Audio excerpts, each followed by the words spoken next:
I'm Andrew Canessa. I'm an anthropologist, and I've been doing research in highland Bolivia for 25 years, just over now.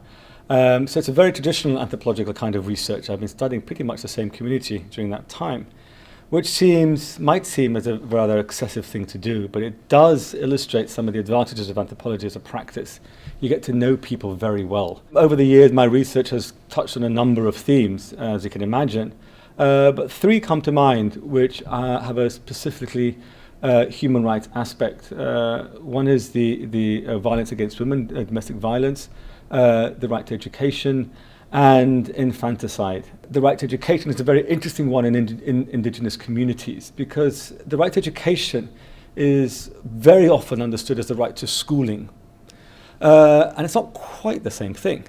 And in this community, and many others like it, schooling is a place where they learn all sorts of things, but not terribly useful either in terms of their agricultural practices or for leaving the community.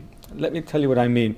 They arrive in school and the first thing they learn is that they don't speak Spanish. They learn that they're ignorant. And even in a bilingual education program, because the language they speak, Aymara, has been standardized, they also learn that they don't speak their native tongue either.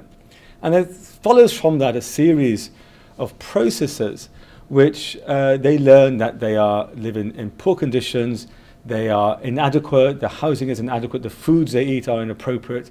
So this has an enormous effect on their self-esteem. The second one, and I spent a lot of time working on this, is domestic violence. And being an anthropologist, I was able to talk to women and men over many years at great length about what happens, why it happens, to whom, under what circumstances. And what anthropology does is allow you to get a much broader picture. It's not just between two people, it's two people within a particular cultural context. The third issue is difficult, which is infanticide. And when I first arrived, people were very poor. There was a time of drought. Children went to bed hungry and woke up hungry. And families didn't have the resources to feed sick children or children with disabilities. So they made a pragmatic decision, one they didn't take lightly. But that's a good example of, you might think it's a very, very classical human rights issue, but it's important to understand why people do things. An important sort of cultural aspect of this is that the word for baby in Aymara is wawa, and the word for fetus is sulyu. But interestingly enough, you only called a wawa 2 weeks after you're born. So one way of thinking about infanticide is really the way they do is as late abortion.